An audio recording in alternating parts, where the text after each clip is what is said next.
ঠিক 1 মাসে দেখবেন এইভাবে ওখান থেকে শিকড় বের হবে। আর শিকড় বের হওয়ার পর আপনার কাজ এই গাছটিকে প্রতিস্থাপন করা।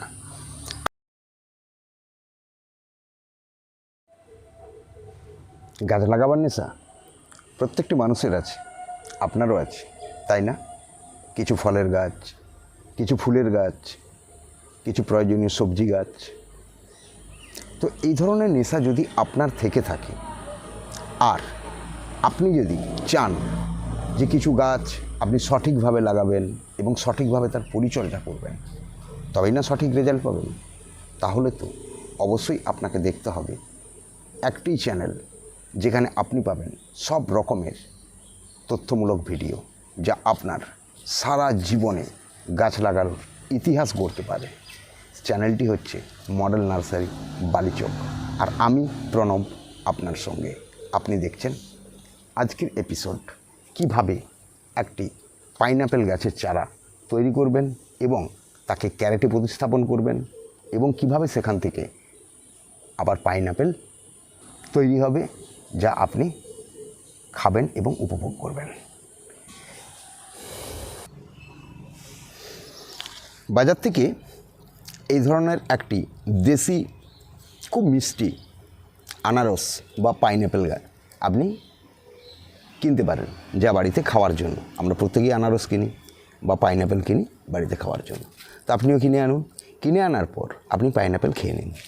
ঠিক পাইনঅ্যাপেলের ওপরের যে অংশ, এই অংশটিকে আপনি এইভাবে কেটে বের করে নিন।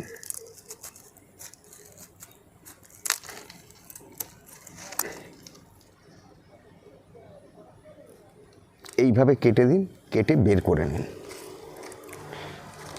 এর পরের কাজ হচ্ছে এই যে অংশ যেটি আপনি কেটেছেন, এই অংশ থেকে এই পাতাগুলো ফেলে দিন। কতটা অবধি পাতা ফেলবেন খুব ভালো করে দেখুন। ভিডিওটি কোনো রকম স্ক্রিপ্ট না করে, এবং যদি মনে হয় যে ভিডিওটি আপনার কাজে লাগবে বা উপকারে লাগবে, তাহলে অবশ্যই ভিডিওটি আপনি আপনার জীবনের উপর অ্যাপ্লাই করুন গাছ তৈরির ক্ষেত্রে।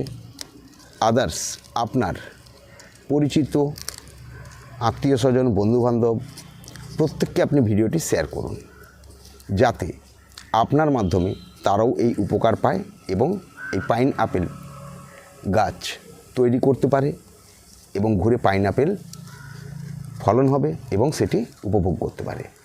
দেখুন এই যে অংশটি, এই অংশটি পাতাটা কিছুটা ছাড়িয়ে দিলে এই অংশটি পরিষ্কার বেরিয়ে যাচ্ছে। দেখুন খুব ভালো করে দেখুন, আরেকটু ছাড়িয়ে দিই যাতে আপনাদের বুঝতে সুবিধা হয়। এই যে ফোলা অংশটি, এই যে ফোলা অংশ,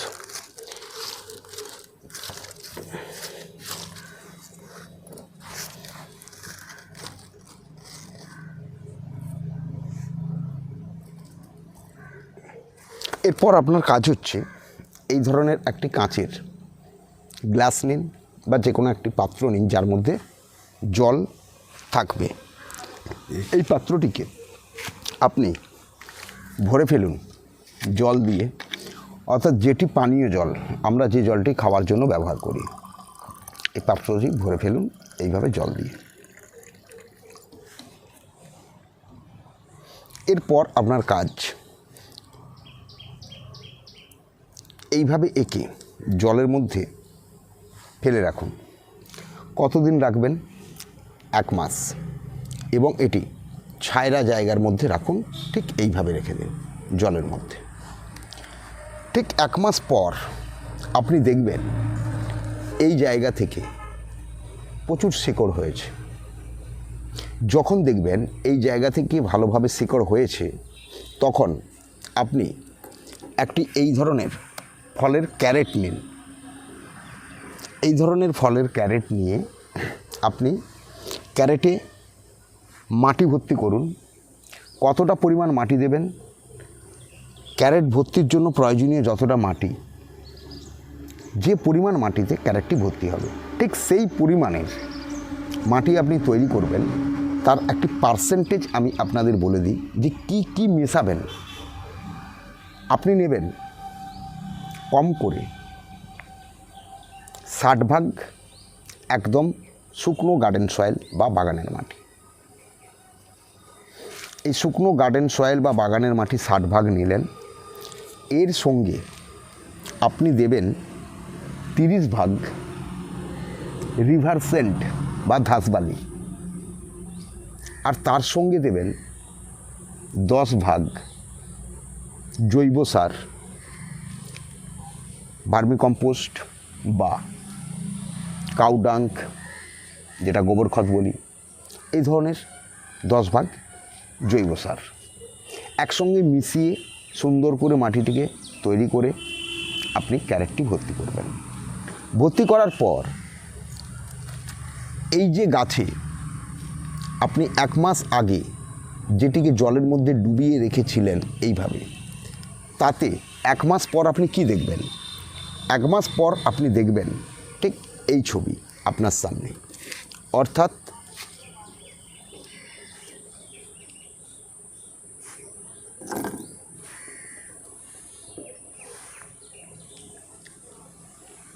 এক মাস পর দেখুন ওই অংশ থেকে কীভাবে শেকড় বের হয়েছে। এই দেখুন,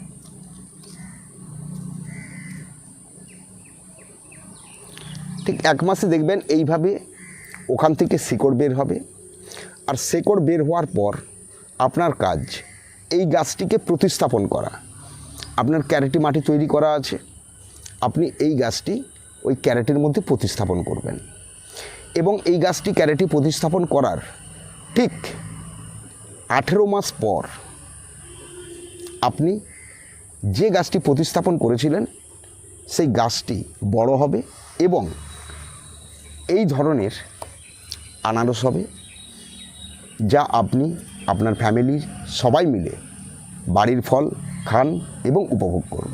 দেখুন, আজ থেকে ঠিক 18 মাস আগে আমি এই ধরনের একটি চারা ক্যারেটে প্রতিস্থাপন করেছিলাম এবং 18 মাস পর সেই গাছে ফল হয়েছে, সেটি আমি আপনাদেরকে দেখিয়ে দিচ্ছি। এবং সেই ফলটি হারভেস্টিং করার সময়ও হয়ে গেছে। এই সেই গাছ যেটি 18 মাস আগে আমি এই ক্যারেটে লাগিয়েছিলাম এবং আপনাদেরকে যে প্রিপারেশান দিয়েছিলাম সেই প্রিপারেশানের মাটি, বালি এবং গোবর খত মিশিয়ে আমি এটি লাগিয়েছিলাম। তো এটি ভেঙে যেতে পারে, সেই কারণে আমি একটা ঠেক দিয়ে রেখেছিলাম। এই হয়েছে পাইনঅ্যাপেল এবং এটি দেশি, তাই সাইজটি আপনি একটু ছোট দেখছেন। এটি সম্পূর্ণ পেকে গেছে এবং যেটি হারভেস্ট করার সময় হয়ে গেছে। তো 18 মাস পর আজকে এই পাইনঅ্যাপেল আমি আপনাদের সামনে হারভেস্টিং করছি। এইভাবে, এবং এই গাছটির গোড়াকে আরও সুন্দর করে খাবার দিয়ে আরও যত্ন করে, যাতে এখান থেকে পুনরায় ফল পাওয়া যায়, তার জন্য চিন্তা ভাবনা করবেন।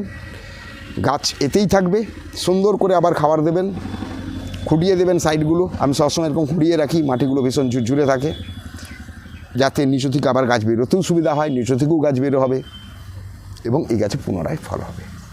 ওকে বন্ধুরা, যদি মনে হয় আজকের ভিডিওটি আপনাদের মনের মতো হয়েছে বা কাজে লাগার ভিডিও, তাহলে অবশ্যই একটি কমেন্ট করে জানাবেন। তৎসহ যারা চ্যানেলে নতুন, এই ধরনের ইনফরমেটিভ ভিডিও পাওয়ার জন্য চ্যানেলটিকে অবশ্যই সাবস্ক্রাইব করুন। ওকে, আজকের এপিসোড পাইনঅ্যাপেল এই পর্যন্তই। চললাম, টাটা, চোখ রাখুন, পরবর্তী ভিডিও কী আসছে।